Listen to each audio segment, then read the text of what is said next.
Hey everybody, Jared with J. Gross Equipment, Bobcat of Aberdeen, joined by one of our certified Bobcat technicians, Chris Seachleg, today as well. And we're going to have a pretty fun video. We are actually going to be replacing tracks on a R Series T76 Bobcat. And we're going to cover as much information as possible from a service standpoint, a field service technician standpoint, talk about some notes, talk about some things that you should definitely know and things you should definitely have. And this will help you if you have a derailment. It'll help you if you're replacing tracks. It'll give you a lot of information, so definitely hang around for this one. It's going to be good.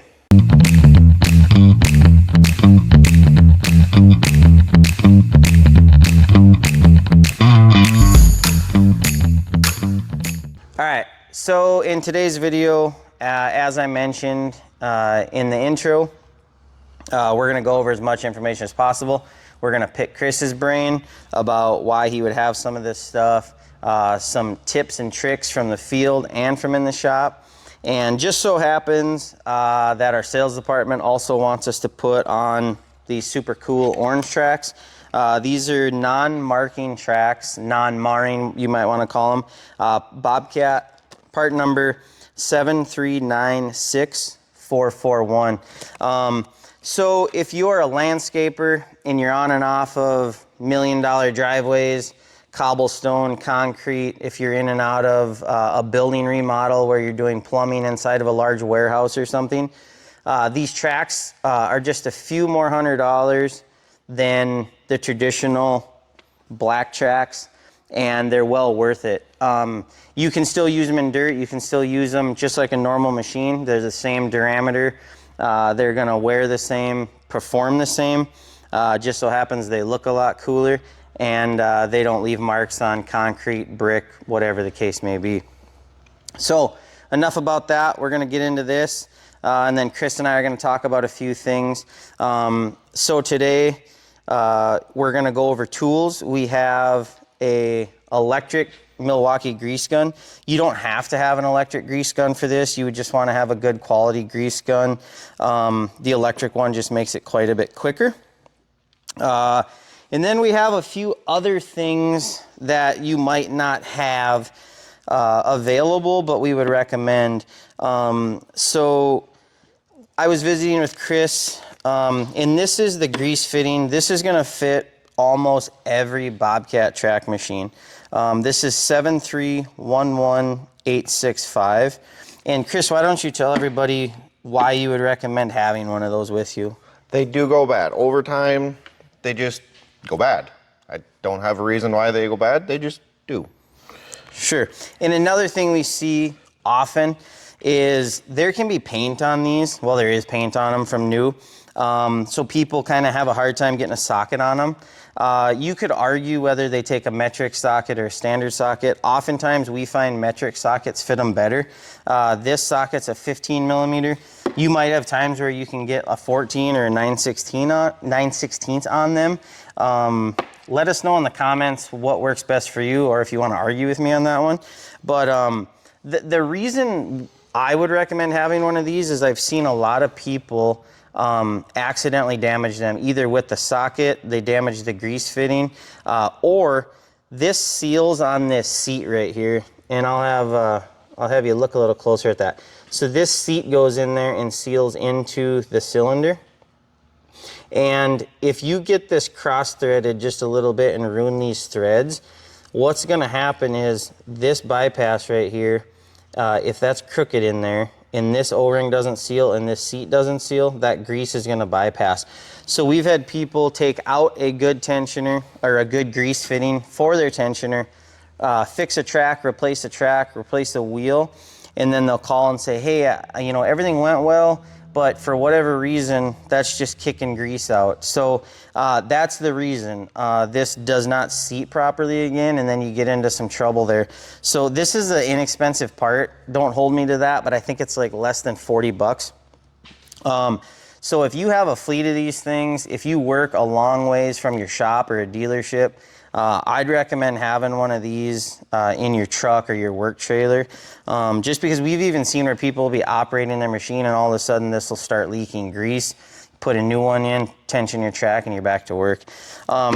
So another one of the tools that Chris carries in his service truck is a 7277225. We can sell you these, we can ship you one, or you can get them from your local Bobcat dealer if they stock them. If not, they could order you one. But Chris, tell them what this is and why it's nice. The purpose of this is it goes with the grease fitting. You can release the pressure and contain the grease mess. You can easily dump it in onto a rag, into a bottle, a box, and then you don't have a grease mess where this sits. And we'll show you how that works today. We're gonna do 2 videos today, so definitely hang around. These are gonna be in depth. They're gonna be linked together. They'll be beside in our channel. We're gonna do a video by hand with bars, and where Chris and I replace a track like you might have to if you don't have a service truck with a crane, if you don't have another piece of equipment like an excavator or another skid steer or a forklift. And then we're also gonna do one with another piece of equipment. We're gonna use our little shop forklift and show you how to utilize another piece of machinery. So definitely watch both if you need to, or watch one or the other if you need to. So back to tools, we'll make it quick. We also have an impact for just pulling the covers. We have a ratchet to remove the grease fitting. I would recommend never using an impact on this. Don't take it out with an impact and don't put it in with an impact. Would you agree? I would agree. So we've seen a lot of people get in trouble there too. And then we have multi-purpose Bobcat grease. Don't have to use Bobcat grease, just make sure you're using a good quality grease. And then we have bars. These particular bars are snap-on bars. They don't have to be snap-on bars. You could even use 2x4s if you have to, large pry bars, whatever it takes to get this job done, especially if you're in the field. And then one other thing I wanted to talk about is we have these are solid steel. Nothing special about these. These are 1 3/4 steel. You could use DOM tube, you could use tube. You just want to make sure whatever you're using, they don't crush. And we'll show you the purpose of these. We have multiple sets of these in our shop, and we carry them in our service trucks as well. And we'll kind of show you for what these cost. These are going to be another similar tool that if you own multiple machines, a fleet of machines, it'd be kind of like carrying these around. Small investment that can be a big help to you. So, and then the other thing is you know, Chris will probably agree with me on this. The stuff we're showing you today, would you say it's going to be Bobcat specific by any means? No. Yeah, so we work on all brands, and all brands are very similar, with the exception of some brands have a hydraulic tensioner. Some Bobcat models, like the T870, has a hydraulic tensioner. Let us know if you'd want to see that stuff in a video. We could bring you an episode on hydraulic tensioners. But if you own a track machine, whether it's a Bobcat, a Deere, a Cat, and all the other terrible brands, just let us know. And we could show you, you know, basically very minor differences, very similar practice to change tracks on them. So if we missed anything, tear us apart, let us know what you want to see. We're going to get to work and show you how to do this. All right, so to save you some boring footage, we already have this machine off the ground. We have it secured on jack stands, and we have the boom up with the boom lock in. So you might not have the boom up to do this, that's fine.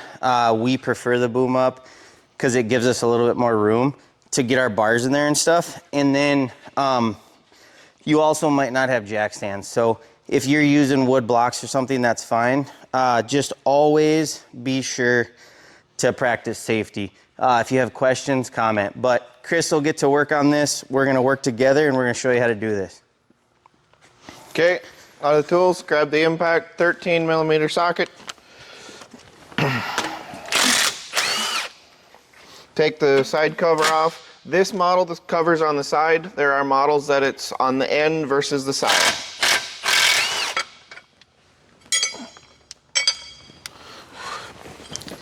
And when you take the cover off, you can see the grease fitting down inside there. Let me grab a light to help you can see the grease fitting right inside there. that you need to take loose. And that was the grease fitting that Jared was mentioning earlier.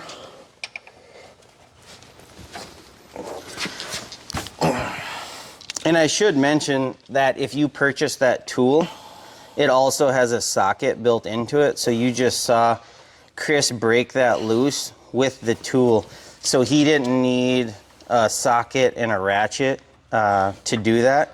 So it's a pretty handy tool to have for the money, especially if you own, you know, multiple machines.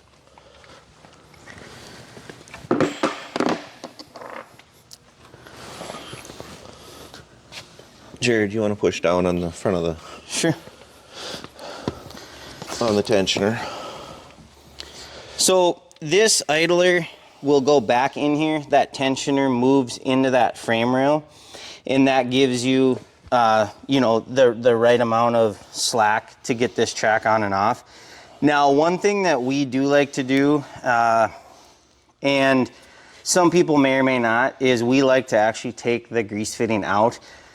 Be careful doing that. Don't ruin that grease fitting. If you are going to take that fitting out, probably be sure to have a spare like we talked about earlier, in the event that you lose it or damage it. We like to take it out because it just gives the ability for that grease to come out as you continue to do this work and start to actually take the track off. That's my personal preference. You know, Chris, do you have one way or the other? In the shop, yes, I'll take it out, but in the field, I try not to, just so I don't lose it. There you go. So a lot of times Chris is doing these in the field. He is by himself. He doesn't have somebody to help. He has a service truck with a crane. Occasionally an operator or an owner will help, but a lot of times he's utilizing a service truck overhead crane with like a cargo strap through here and doing this all by himself. So today's kind of a treat for him. The machine's clean and he's got help. Not very good help, but he's got help. So, okay. All right. So the next step, Chris, you can tell him what you do there. At this point, I'd take the, being in the shop, we'll take the Zerk out so that way it free flows grease. We'll grab the bars and we'll get the bars in the front wheel, which will also help push the idler back in, and it'll also help aid us in getting the track off the machine. And we'll show you that stuff step by step. All right, so a quick little recap. The first thing we did was securely raise the boom, put the boom lock in. We raised the machine, we put jack stands in. You might have to do that differently depending on your circumstances and your resources. The next step was we took the grease tension off, and then that you saw that tensioner go in. Now keep in mind, we're lucky today, this machine's brand new. There may be cases where you're gonna need to clean you know, muck and rock and stuff out of here so that that idler comes back. And then always watch your fingers, you know, as you're doing that stuff. And then as we get into this process, always be careful. We are self-proclaimed professionals at this, but if you aren't, be careful. Safety glasses, gloves, be sure to have all those, you know, safety measures in place. So the next step is Chris will take that tensioner, that grease fitting all the way out of that tensioner. And then we'll start putting our pins in, we'll start the machine, roll it ahead safely, and then we'll get this track off.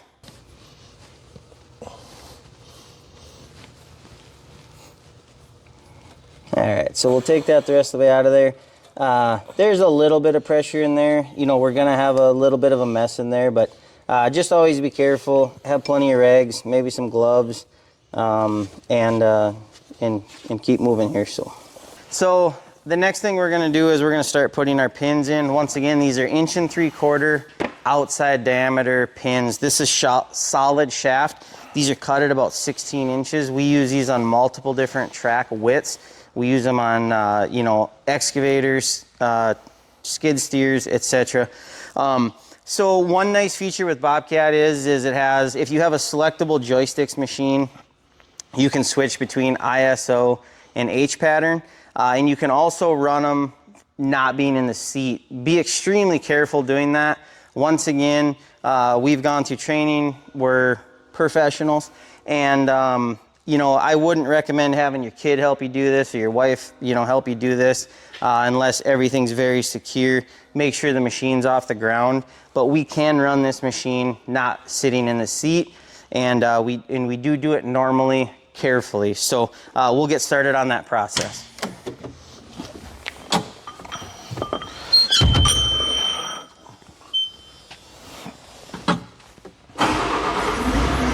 Hold on.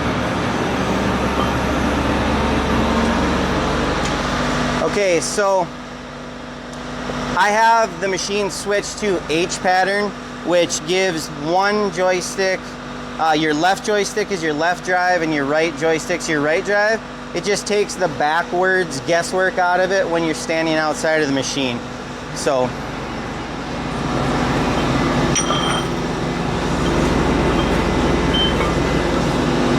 And then as Jared wants to pull it ahead, drive it ahead, you put the bar in between the lugs of the track. Keep going, you're good.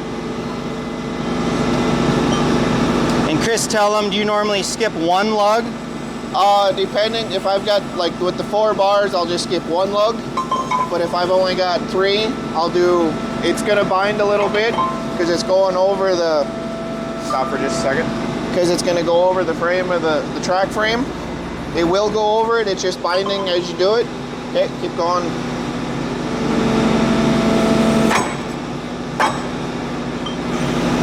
And this is also pushing that idler in the rest of the way in the event that your idler's not in all the way. Ready, Chris? Yep, keep going.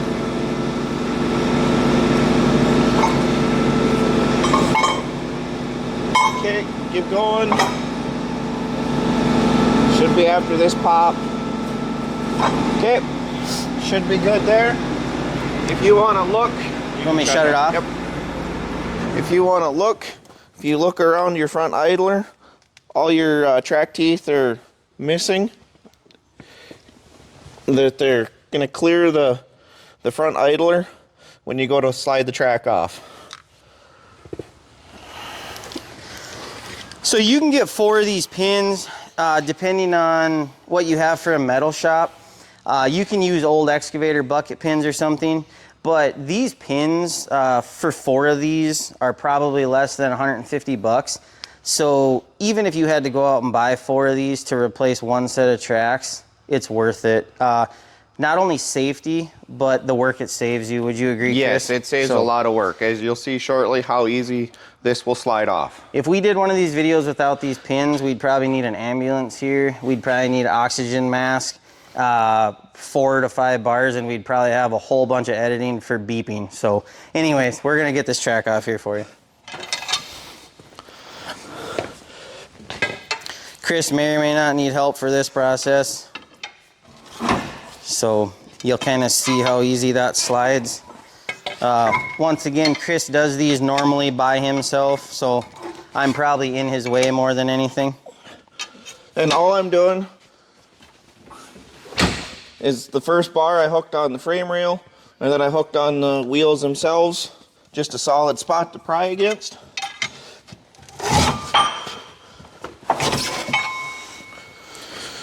So you just saw how much easier those bars make that.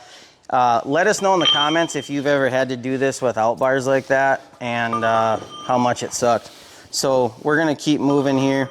We're gonna show you, this is probably the part where you'd want 2 guys because now we're gonna huff and puff this track off the sprocket.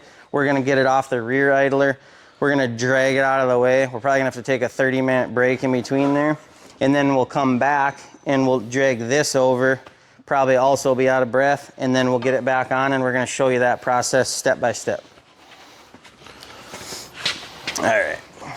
So, Chris is ahead of me there. Go ahead and talk, Jared. You'll probably also want a bar to pop it off of the sprocket. It's not gonna be 100% crucial, but you are gonna get some binding in there. So those drive lugs are off that sprocket now. Then a lot of times you'll need a little help jumping it over that rear idler. So the track's basically free at this point. You can see it kind of just leaning. Be careful, because these are heavy tracks. If you have a track that's war, it'll be lighter. Let me slide it over here. There we go. War tracks are going to be lighter because they're missing some of the rubber. Okay, we're good. So, whew. All right. So, one thing I want to mention, this is a new machine, so it's not as important. If you were doing this to a machine that had 1,000 hours, 2,000 hours, 5,000 hours, what are some of the things you would look for, Chris, while you were doing this in the shop or in the field right now? At this point, I would be checking idlers for wear, whether this one, any of the idlers for wear. Excuse me, I'm kind of short of breath at this moment. Also, I'm going to check look at the hoses, because you can see right behind the Yeah, drive we'll motor. show you these hoses. This would be a good time to make sure that there's no debris shoved in there, rust, you know, right, Chris? Other things wrapped around it. Yep. They're going to have some surface rust if you're in any type of moisture. But the big thing is to make sure that there's not something jammed in there, a steel rod or twine wrapped around it. Like one common thing we do every day right now is not only inspect it front to back, top to bottom, we would service the drive motor if applicable. We have numerous videos on that and why that's important. Check those out if you'd like. We would check sprockets. This machine's got like 27 hours on it. If these sprockets are real sharp and narrow, you know, what can that cause if you put a brand new track on a piece of junk sprocket? You're going to get premature wear on your tracks, because where the lugs go into the track, it'll start to tear up the new rubber faster than you would like to see. And then at that point, you're going to call your dealer or your track supplier and say, hey, listen, I put brand new tracks on, I got 300 hours and I'm pulling cleats out of them. They're going to ask you what your sprockets look like. You're probably going to send them pictures of your sprockets and your warranty is going to be voided. You want those sprockets to have that nice crown on them, and that gives them the ability to roll through those drive lugs with you know, no resistance. If they start biting that drive lug in that track, they start pulling them out of the track and ruin the track. So anything else, Chris, that you can think of? Cleaning, maintenance, other than that, is that about it? That's the most important things, because now that the track is off, you can fully see around your front and rear idlers to clean debris out. You can kind of see down below the sprocket, you can clean some debris out. Now is a good time to get all that or the stuff that's packed in there Right. out.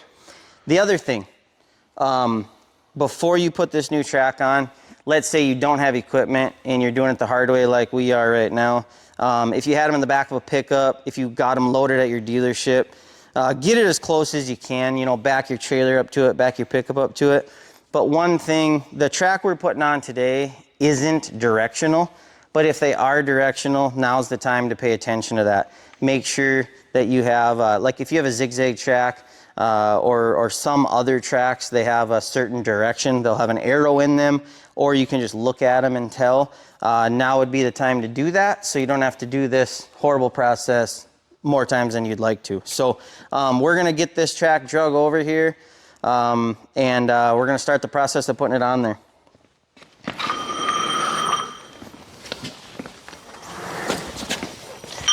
This track is not broken like the other one, so it's not gonna roll.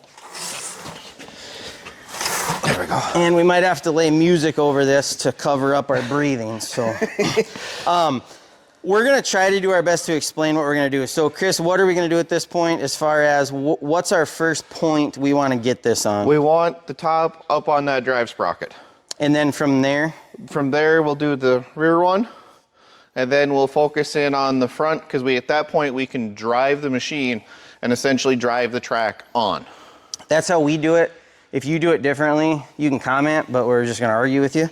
And at this point, once we get it up on there, get the back on, we have found that to be the most successful with pretty much every brand of skid steer. Yes. Correct? So, all right, we're out of breath, so we're just gonna get to work. Okay. Ready? Yep. Not really. Okay, so we'll get it up on the edge of there. Hold on 1 second. Oh. Okay, and then if you get the bottom in, all right, ready?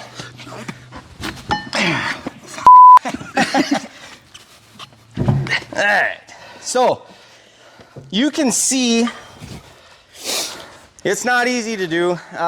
Neither one of us are Olympic weightlifters, but it's not easy to do. The video where we're gonna have a piece of machinery to do it, that's ideal. So we'll get it one more step. Ready? I'm just holding it. Yep. A little too far, but we're doing it by hand, but that doesn't mean you can't use bars. Hey-o. It should drop on. All right, so you can see that we have it on that sprocket. So the next step will be is to kick it down to get it on that rear wheel.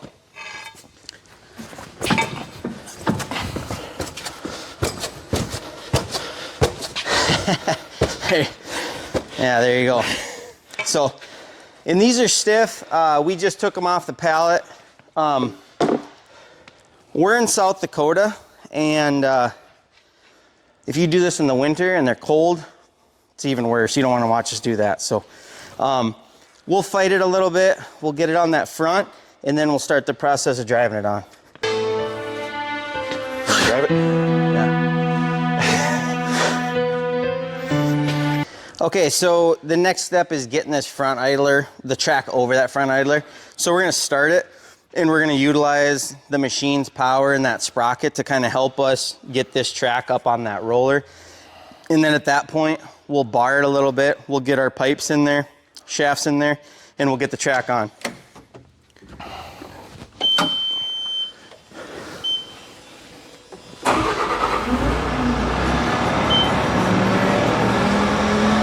Go ahead.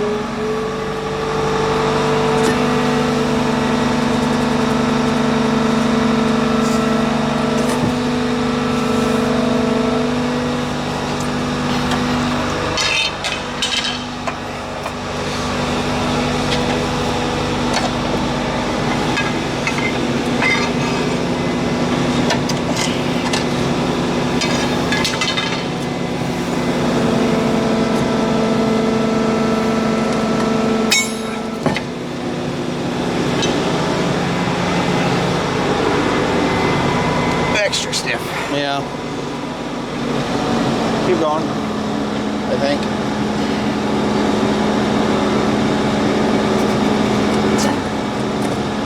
Nope.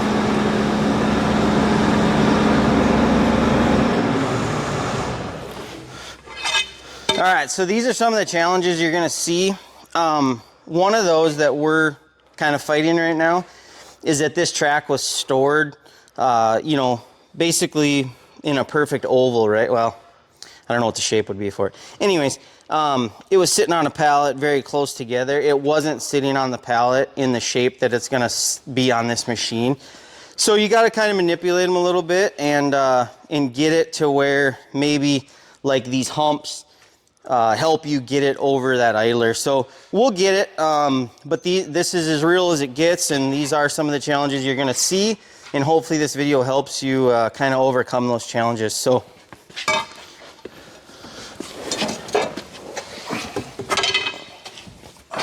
you want everything as close as possible. If you start getting where your drive lugs get crooked on here, if they're half on, half off, that's where you'll start to run into even more trouble and just fight it even more.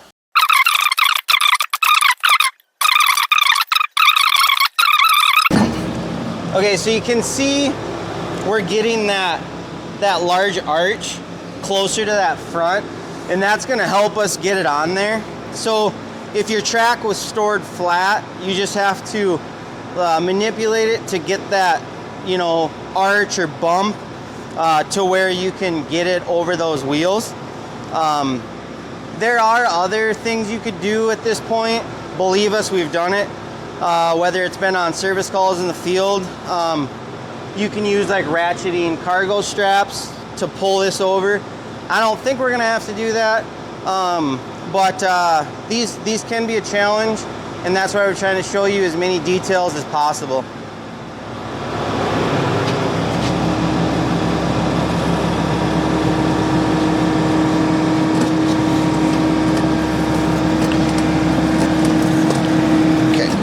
Okay, so we just got that to kind of work with us and get over that rail, the frame, or the track rail. So now we'll work to get the drive lugs up over that front roller, front idler, and then the rest should be pretty smooth sailing.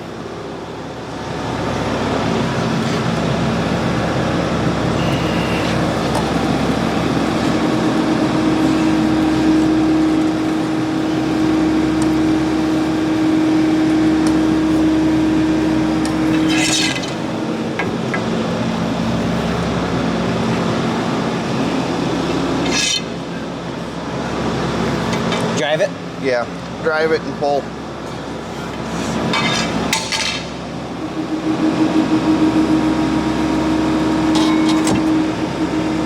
Okay, so you kind of saw it slide on there. A little bit more, please.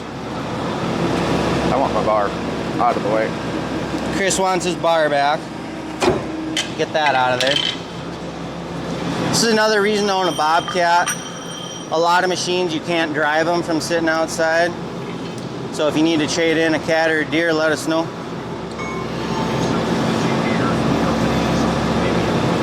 So we're gonna start putting those pins in.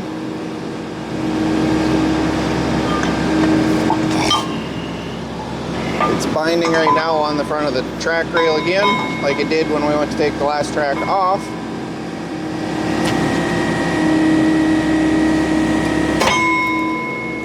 Okay, that didn't work.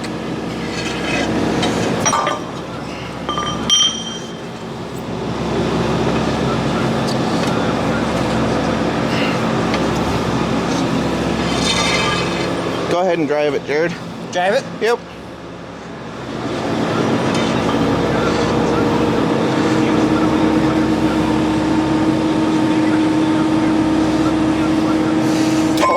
Hold it.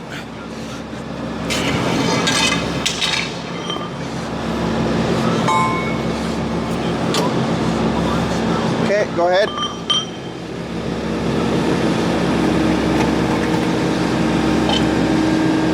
Keep going.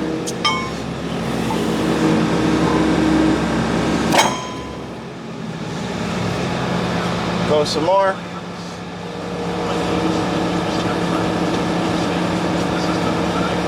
Hold it. I think we should be able to slide it over now. Okay.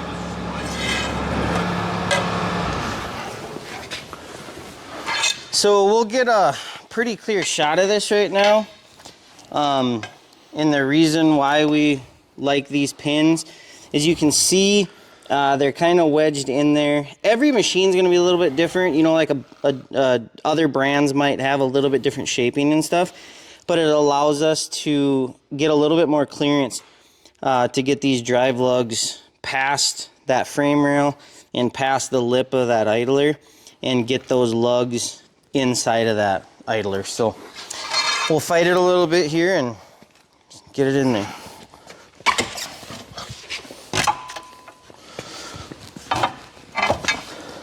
So you can see it's kind of biting right here. We'll kind of get that. Let me know when you're ready. Go ahead. I think it's still biting there. Should go. Yes, it should go, hey?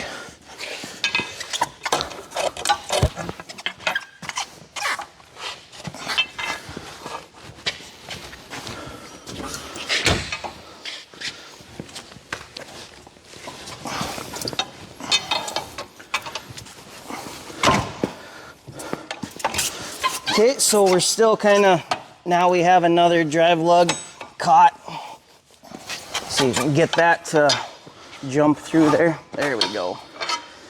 So now we look like heroes. that drive cleat, you can see those are kind of in there where they belong. They're lined up, you know, with that space and that idler. So now we'll roll it ahead. We'll get our pins out. We'll show you that process, and we'll get this machine back on the ground. And for those that couldn't see, what I was doing is I was putting a bar through the center rubber on the track, because that's where your drive lugs sit. So that way I was able to get through and pry against either the track frame or the idler wheel. All right, so the track is on. The next thing you're gonna see, as we were talking, it pushed out another pile of grease. We're gonna take a rag, scoop that out of there, put it under our manager's door handle on his vehicle.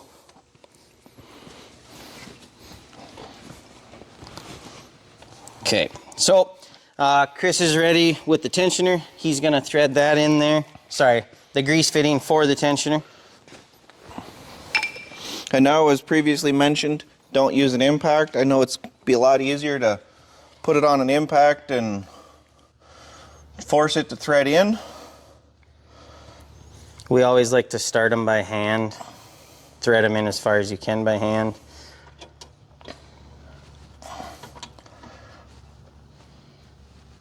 There, I think I got it.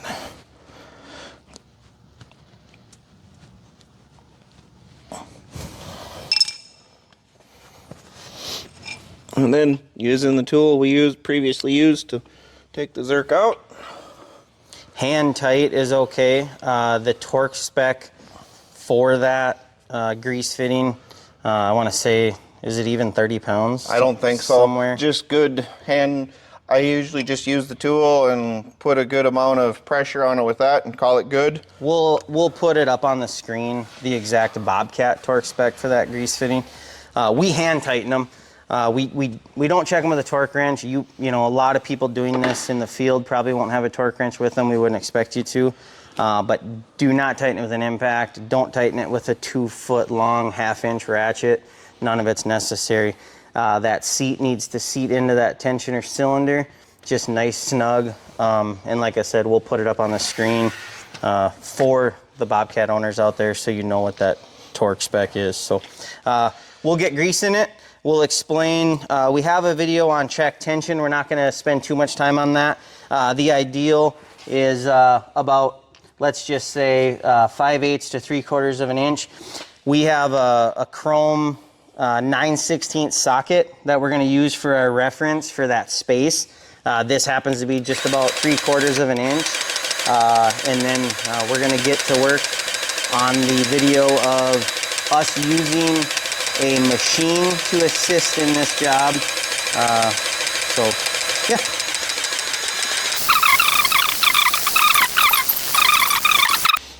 Okay, as you can see, just for the side of the socket, I might have got a little tight, but it does fit in there with minimal ease.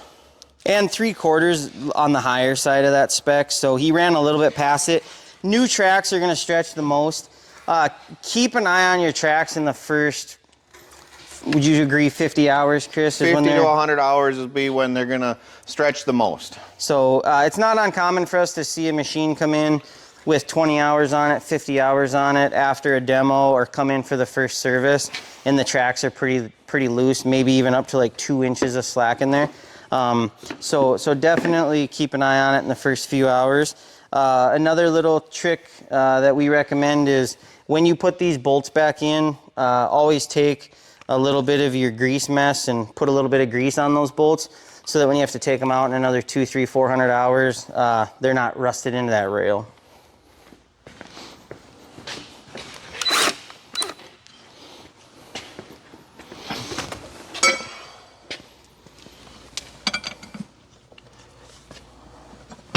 And one thing I will mention here as we're doing this, you don't have to take those bolts completely out and take the cover off. As you can see, the bolts are in. You can just flip the cover over and leave it.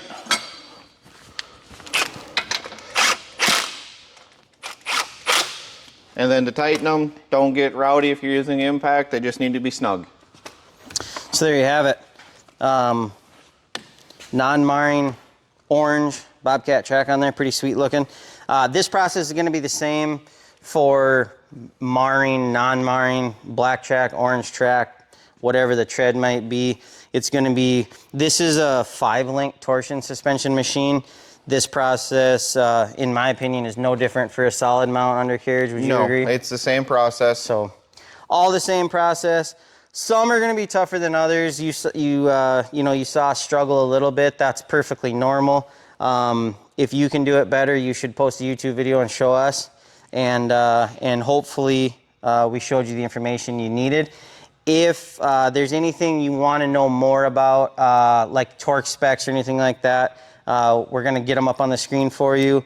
If you have any questions about other things to look for as far as inspections, if there's any videos you'd like on inspections, how to inspect those rollers, we regularly have machines with higher hours that we could help you out with that stuff.